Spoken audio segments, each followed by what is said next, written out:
তাই আমার competitive aspirant এবং বন্ধু ও ভাইরা, আজ তোমাদের জন্য একটা সুন্দর একটা শর্টকাট নিয়মের সময় ও কাজের অঙ্ক নিয়ে এসেছি। এ ও বি একটি কাজ একত্রে একটা কাজ কতদিনে করছে? এ ও বি একত্রে একটি কাজ করছে কদিনে? 30 দিনে।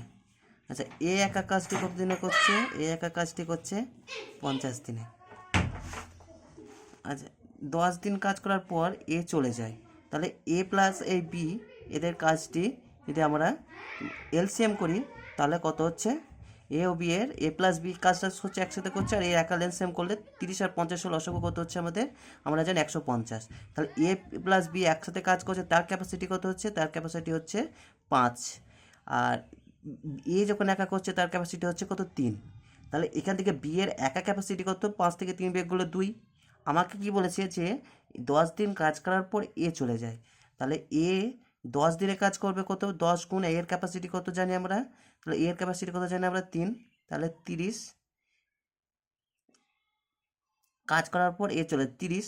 তাহলে বাকি কাজ বি কত দিনে করবে? তাহলে বি এর ক্যাপাসিটি কত হয়েছে? 2 বার হয়েছে। তাহলে আমি এই 150 বিয়োগ 30/2, তাহলে কত হচ্ছে? 120/2, তার মানে হচ্ছে 60 দিনে। তাহলে হচ্ছে বি, অতএব বি 60 দিনে করবে। বি তাহলে 60 দিনে কাজটি করবে।